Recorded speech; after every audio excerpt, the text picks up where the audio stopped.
আসসালামু আলাইকুম। সংবাদে আপনাদের সবাইকে স্বাগত জানাচ্ছি। আমি ফিরোজ তোহা। শুরুতেই আরবে কেবলস সংবাদ শিরোনাম।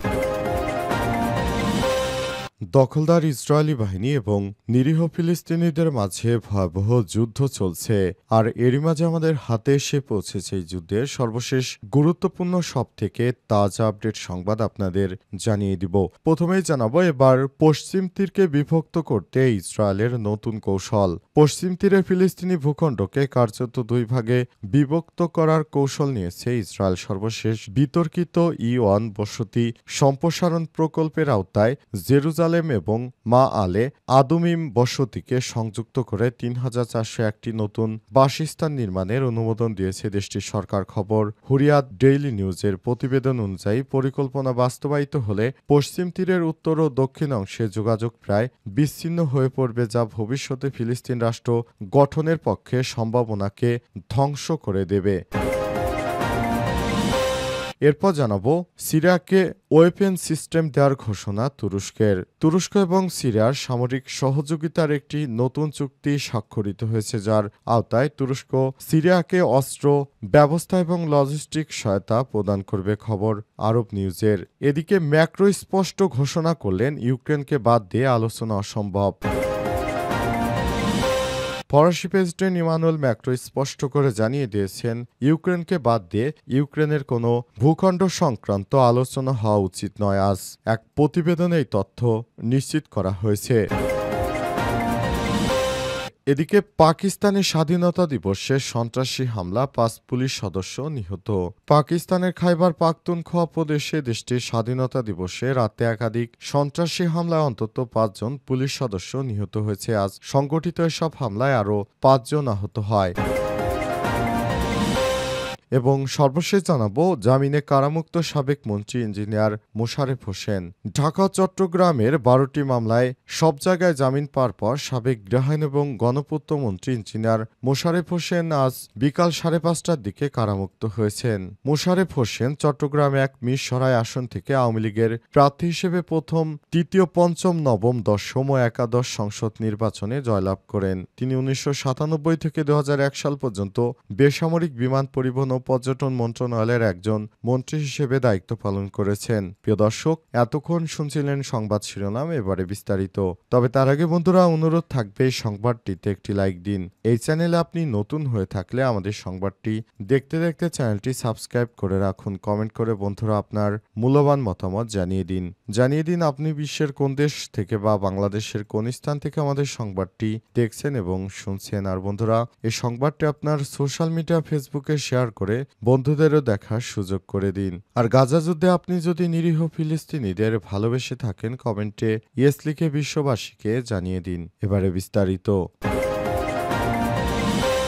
এবার পশ্চিম তীরকে বিভক্ত করতে ইসরায়েলের নতুন কৌশল। পশ্চিম তীরে ফিলিস্তিনি ভূখণ্ডকে কার্যত দুই ভাগে বিভক্ত করার কৌশল নিয়েছে ইসরায়েল। সর্বশেষ বিতর্কিত ই-1 বসতি সম্প্রসারণ প্রকল্পের আওতায় জেরুজালেম ও মা আলে আদুমিম বসতিকে সংযুক্ত করে ৩,৪০১টি নতুন বাসস্থান নির্মাণের অনুমোদন দিয়েছে দেশটির সরকার। খবর ইদিয়ত ডেইলি নিউজের প্রতিবেদন অনুযায়ী পরিকল্পনা বাস্তবায়িত হলে পশ্চিম তীরের উত্তর ও দক্ষিণ অংশে যোগাযোগ প্রায় বিচ্ছিন্ন হয়ে পড়বে, যা ভবিষ্যতে ফিলিস্তিনের স্বাধীন রাষ্ট্র গঠনের সম্ভাবনাকে ধ্বংস করতে পারে। ইসরায়েলের উগ্র ডানপন্থী অর্থমন্ত্রী ও বসতি বিষয়ক নীতি নির্ধারক বেজালেল স্মেটিস ঘোষণা দিয়েছেন, ই-1 প্রকল্প ফিলিস্তিনি রাষ্ট্রের ধারণাকে চিরতরে সমাধিস্থ করবে। তিনি স্বীকার করেছেন, এই বসতি সম্প্রসারণ রাজনৈতিক বাস্তবতা তৈরি করে আন্তর্জাতিক স্বীকৃতির বাইরে একতরফা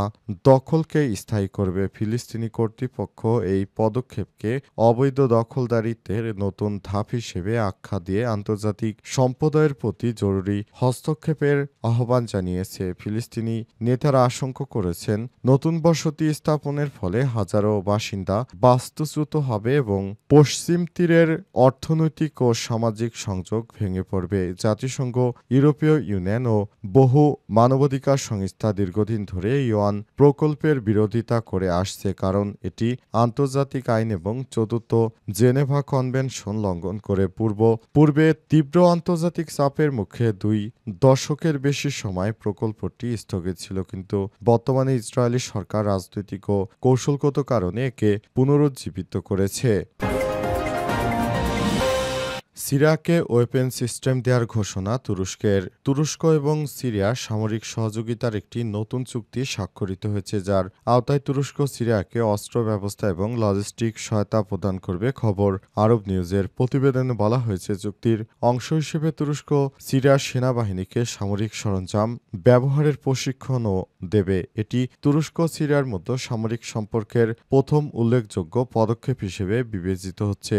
আঙ্কারায় অনুষ্ঠিত বৈঠকে তুরস্কের পররাষ্ট্রমন্ত্রী হাকান ফিদান, প্রতিরক্ষামন্ত্রী ইয়াসার গুলার এবং সিরিয়ার পররাষ্ট্রমন্ত্রী আসাদ আল শাইবানি, প্রতিরক্ষামন্ত্রী মোরহাব আবু কাসরা ও গোয়েন্দা প্রধান হুসাইন আল সালামা উপস্থিত ছিলেন। তুরস্কের প্রতিরক্ষা মন্ত্রণালয় একটি সূত্র জানিয়েছে যে কুদস নেতৃত্বাধীন মার্কিন সমর্থিত সিরিয়ান ডেমোক্রেট ফোর্সেস এসডিএফ সিরিয়ার রাষ্ট্রীয় যন্ত্রপাতিতে গ্রুপটির একীভূতকরণের বিষয়ে দামেস্কের সাথে মার্চ চুক্তিতে নির্ধারিত কোনো শর্ত পূরণ করেনি এবং আরও জানিয়েছে যে আঙ্কারা আশা করেছে যে তারা জরুরিভাবে চুক্তিটি মেনে নেবে।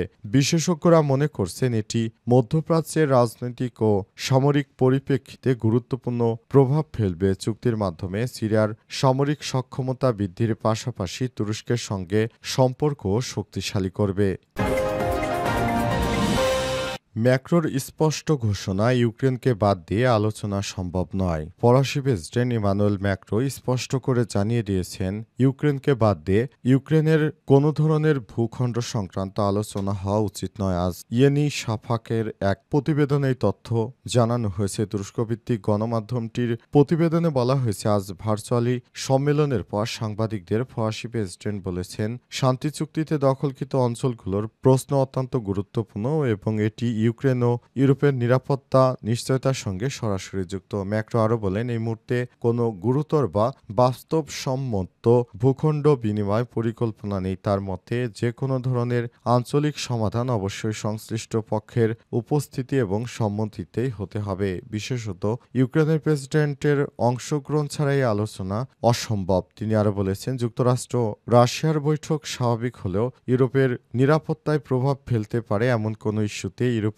দেশগুলোর সঙ্গে ঘনিষ্ঠ সমন্বয় অপরিহার্য। ফরাসি প্রেসিডেন্টের মতে আসন্ন শান্তি আলোচনার প্রধান লক্ষ্য হওয়া উচিত অবিলম্বে যুদ্ধবিরতি প্রতিষ্ঠা এবং দীর্ঘমেয়াদী স্থিতিশীলতার জন্য একটি কার্যকর কাঠামো তৈরি করা। একই সঙ্গে তিনি উল্লেখ করেছেন, রাশিয়ার উপর বিদ্যমান নিষেধাজ্ঞা বহাল থাকবে এবং প্রয়োজনে নতুন নিষেধাজ্ঞা প্যাকেজও প্রস্তুত রাখা হবে। এ সময় ইউরোপীয় কাউন্সিলের সভাপতি অ্যান্টোনিও কোস্তা আরও বলেছেন, রাশিয়ার উপর অবিচ্ছিন্ন চাপ বজায় রাখতে হবে, ইউক্রেনকে রাজনৈতিক ও সামরিক সমর্থন জোরদার করতে হবে এবং বিশ্বব্যাপী সহায়ক কূটনৈতিক প্রচেষ্টা অব্যাহত রাখতে হবে। তার মতে ইউক্রেন সংকটের সমাধান আন্তর্জাতিক সংহতি এবং দৃঢ় কূটনৈতিক কৌশলের মাধ্যমেই সম্ভব। জামিনে কারামুক্ত সাবেক মন্ত্রী ইঞ্জিনিয়ার মোশারেফ হোসেন। ঢাকা ও চট্টগ্রামের 12টি মামলায় সব জায়গা জামিন পাওয়ার পর সাবেক গৃহায়ন এবং গণপূর্ত মন্ত্রী ইঞ্জিনিয়ার মোশারেফ হোসেন আজ বিকাল 5:30টার দিকে কারামুক্ত হয়েছেন। কেরানীগঞ্জ কারাগার জেলা একেএম মাসুম এই তথ্য নিশ্চিত করেছে। এর আগে গত বছর 5ই আগস্ট আওয়ামী লীগ সরকার পতনের পর 27 অক্টোবর ঢাকার বসুন্ধরা আবাসিক এলাকা থেকে ডিবি পুলিশ তাকে আটক করে। ডিবির অতিরিক্ত কমিশনার রেজাউল করিম মল্লিক জানান, তার বিরুদ্ধে একাধিক মামলা রয়েছে।